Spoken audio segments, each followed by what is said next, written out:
We have all heard stories about shadow people by now.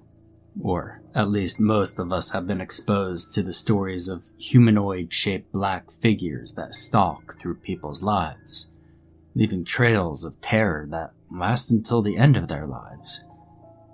I had heard the tales. I thought nothing of them, really. Just fun, creepy reads to keep me lightly entertained for a few minutes as I take breaks from my super boring life as an overnight shelf stalker at the local supercenter. But I could say with all honesty now, they are more than just stories. My work schedule is not a set schedule. My nights off rotate throughout the month, and it's rare that I have 2 consecutive nights off, but when I do, I usually take advantage of it and go out with friends. Running with a bunch of thrill seekers adds just enough excitement to my life to keep me from going absolutely batshit crazy. That rush of adrenaline you get when you bungee jump from a 100-foot high bridge and the only thing below you is a creek and rocks. If that cord breaks or the clasps aren't exact, splat, it's game over, amigo. Brushes with death. I know that isn't most people's idea of a good time, but that's what makes me feel the most alive, though. And so when my friends thought it would be fun to go into an old abandoned asylum in search of, well, the supernatural, well, I just kind of shrugged. Whatever, I'd go along. But I didn't really see the thrill in it, mostly because I didn't believe in it. I mean, if I were a ghost or some spirit, I think I'd be able to find something better to do than lurk around an old, collapsing building where nature had all but taken over. Then again, maybe not. Who knows? It might be fun to scare the hell out of people who come snooping around places like that. And that was the very thought process that persuaded me to go along. There were 5 of us. Myself, Johnny, Susan, Tim, and, Speed Bump Steve. He was the worst balls-to-the-wall adrenaline junkie of the group. He took a dare to race against time down a winding 2-lane road at midnight one time. He drove without headlights and hit a speed bump as he came shooting through the parking lot after finishing the drive. He hit it so fast that it threw his car into a spin, and the spin turned into an end-over-end flip, and he totaled his car. Hence the name, Speed Bump. And no, we never let him drive us anywhere. That was Susan's duty. She was by far the safest driver. And considering that we were all adrenaline junkies, I guess we were as safe as we could be. Now, the asylum was not easily accessible. It had been built in the early 1800s, far back on a plot of land near the mountains, and the mentally ill were housed as far away from society as possible. Asylums were a place of forgetting, you see, a place to stash the family embarrassments. And this asylum had closed its doors sometime in the 1920s, and remained unused until the 1960s, when it was bought by a couple who had plans of converting it to a hotel. Well, those plans never came about. We didn't know why, and the internet history of the place ended there. Now, Johnny and Susan had done all the research online, and as we walked into a partially cleared area, there were a few trees. Johnny and Susan stopped us to fill us in on the stories of a shadow person who roamed the defunct building. I barely heard what they were talking about. The hulk of the building set against the dark tree line held my attention. It was hideous and beautiful at the same time. Its gothic design in sharp contrast to the natural beauty of the surroundings. Its sharp peaks and pointed arcs pierced the dimming sky, and the subtle stench of creeping wood rot floated through the air. I could easily imagine the inmates, and that's what they really were back then. Just at the windows with their expressions of longing, loss, and insanity. Vines had covered the lower half of the building, and trailed up in long, skinny tendrils to the peaks like the tentacles of the great god Cthulhu, drawing the asylum into the depths of the mountain, devouring it a little at a time. A chill ran over my body, and had nothing to do with the temperature. Just how many lives had ended in that place? How much suffering had that building kept secret through the decades? Johnny and Susan started toward the structure. I followed, keeping an eye on the third-floor windows where the vines had not yet covered. They say eyes are the windows to a person's soul. The windows of that building seemed like eyes to me. What would I see by peering through them and into the soul of that long-forgotten asylum? Or what would it see by peering out at us? 4 insignificant people. Annoying prowlers? I don't know. Dinner? I shook myself and tried to stop the weird thoughts going through my head, and suddenly I was more inclined to believe there might be something to the stories of the supernatural and of the shadow person dwelling in there. Now, we didn't have to climb through a window or scale the wall to crawl in through an opening on the roof, as we had done at other abandoned places. No, the enormous castle-like doors at the main entrance were open far enough for us to get through. So in the foyer, Speed Bump chuckled. It's like the thing was waiting for us, inviting us in. He naturally tromped off toward the darkest, most dilapidated of the rooms. I was envious of his fearlessness. Even I was afraid to enter a few of the rooms. The ceilings sagged, and it seemed that the creeper vines were all that held them up. Out of the corner of my eye, I kept catching glimpses of stealthy movements in the shadows, but when I turned toward them, there was nothing. I asked Susan how we were supposed to see this shadow person. She shrugged, and Johnny said, "Well, it just appears to people as they're roaming around in here." Steve ended up with us again, and having found nothing of great interest, began to bitch about being bored and wanting to know when we were going to do something fun. Trying to ignore him, we headed up to the second floor. Now, the smell of decay was thicker on the second floor, but the structure seemed in better condition than there on the first floor. And still, many of the rooms were completely blocked off by debris or rotting through floors, and I crept close to the edge of one of the open holes in the floor. It was big enough for a piano to fit through. My pulse bumped up a little as the floorboards groaned under my weight, and I leaned forward and looked down at the floor below. With the sun sinking low in the west, there was very little light down there, and what was there had filtered through thickets of foliage. Moving shadows were cast everywhere in the orange glow. My mind told me it was only shadows of the plants moving in the wind, but my heart told me that some of those shadows were all that remained of the inmates who died there.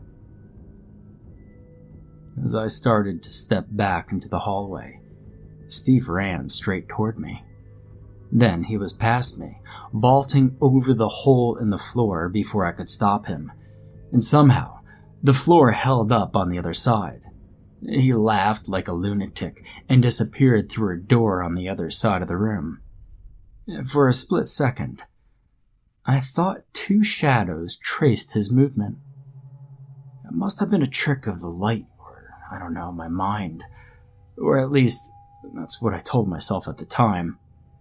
He emerged into the hallway from another room. I climbed the stairs to the 3rd floor, wondering if we would have had been shut away in a place like this back in the 1800s. Would we have been considered crazy? Speed Bump would have definitely been. Even by today's standards, he was a lunatic. I could see the sun touching the far peaks of the mountains from the window at the top of the stairs. The windows were filthy, but I saw 2 red eyes peeking over my reflection's shoulder. Gasping, I spun around just to see nothing. The other 3 followed me up, and we all went down to the right-hand hallway. I thought I saw someone step into another room farther down the hall. It wasn't like the other shadows I'd seen out of the corner of my eye. It was a person, not a shadow at all. It was 3-dimensional and stepped from the hallway into the room. I stopped the group and whispered to them what I'd seen. We turned and headed back toward the stairs. And as the sun's dying rays hit us, I saw 5 shadows on the wall instead of 4. I stopped, and so did 2 of the shadows. And no matter how I moved, it remained close to my shadow, sometimes intertwining with it to stay out of the sunlight. The others saw what I was doing and at first laughed. And then, as they began to realize I wasn't casting 2 shadows by some trick of the light, their faces turned to masks of shock. Susan grabbed Johnny's arm and pulled him toward the stairs. The extra shadow slithered along the wall and then pulled away from it. No longer a flat shadow, it walked, fully formed, to the center of the wide landing, blocking Susan and Johnny's escape. It held out one thin arm and shook its finger back and forth in a no, no, no gesture. We backed slowly toward the other hallway, never looking away from the shadow person. And when it darted towards us, I noted that it avoided the wide strip of dim light on the floor. We flew down the hallway and into a room. And Susan whispered, "Whatever you do, don't let it touch you. Remember the stories." Johnny and Steve nodded, but I was lost. I hadn't paid attention to the stories. Agitated at me, she filled me in. Shadow makes people disappear. It even threw a kid off the stairs and killed him. What does it do with them? It disappears them to where? She shushed me. No one knows, dumbass. That's why it's called disappearing. I don't want to try to find out, do you? Spoodbump gave a war whoop and yelled, "I'll do it. Like a great adventure." He held his hands over his head and pumped his arms. I told him to shut up. It wasn't Peter Pan, and this wasn't the last great adventure. We could all be in serious trouble. Frowning, he put his hands down. The sound of hissing echoed through the room, and I stumbled backward over an old rusted chair while trying to get my flashlight out of my backpack. The shadow slipped around the frame of the door and up the wall on all 4s, keeping its head towards us as it crept onto the ceiling. Red eyes appeared in its face, as if it had just opened them. We ran for the door and toward the stairs again, but there it was, racing alongside us as the 5th shadow on the wall again. I held my backpack in my hands, fishing for the flashlight, and I yelled the others to get theirs. Steve didn't have one, he said, and Susan and Johnny weren't slowing down to even try to get theirs out. Turning the corner, we all tried to stay away from the wall and that shadow. Johnny stumbled and fell towards the thing. He screamed as his arm disappeared into the blackness. He rolled his terrified eyes towards us, opening his mouth to scream. And then he was gone. Just completely gone. And the shadow was still there, only it looked bigger. The way a freshly fed boa constrictor looks bigger. Susan's legs gave out and she tumbled to the next landing, twisting her ankle.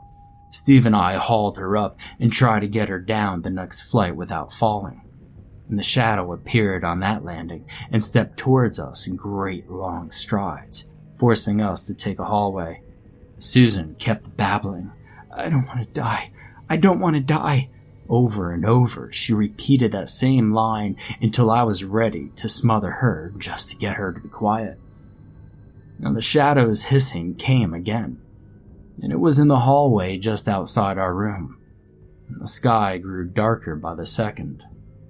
The only sound was Susan's frightened whimpering and my shaky breathing. My adrenaline had successfully been pumped up to a level that I no longer liked, and my heart beat like the wings of a hummingbird. We have to get out of here before dark sets in. I walked to the window. It had been broken out years ago, and the glass lay scattered across the ground, winking in the dim light like diamonds. Finally finding my LED flashlight, I swung the bright, piercing beam in a wide arc out the window. The many arches of the roof provided a way down, but the drop to the ground was going to be hard. I hooked my flashlight to my belt loop. Susan shook her head. I can't make it. My ankle's broken, I think. She handed Steve her smaller flashlight, and he hooked it onto his belt loop. I told her that she could hold on to me and I would get us down, and Steve helped her to the window as I climbed out.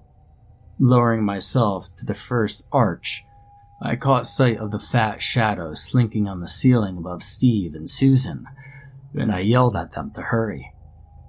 Susan was halfway out of the window when the shadow descended on Steve, and I yelled for him to use his light, but he didn't hear me, or couldn't reach for his flashlight. He screamed once, and then he fought with it, and the harder he fought, the more of his body was swallowed up by the thing. I mean, what damage can you do to a shadow? None. It enveloped the upper half of his body and shot back to the ceiling and disappeared, leaving Steve's bottom half to thud to the floor. The poor lunatic got his last great adventure after all. It wasn't one I wanted to try out, though. Susan screamed and pushed herself out of the window, and I barely caught her. It was hard as hell to lower us both to the ledge, but we were finally there, and I was ready to jump when I heard the hissing sound above us. The shadow was crawling out of the window and down towards us, and I tried for my flashlight, but I was too late. The thing was just so damn fast. I swear I saw it smile before it covered Susan. She was gone too. Completely disappeared. I jumped to the ground and grabbed for my flashlight, shining it onto the shadow figure. It recoiled and slid back through the window to avoid the light. I've never run as fast as I did that night. If you ever see a shadow creature, stay in the light. They don't like the light. And just to be on the safe side, avoid places where there have been stories about shadow people sightings. It may not just be a story to entertain. It might be real.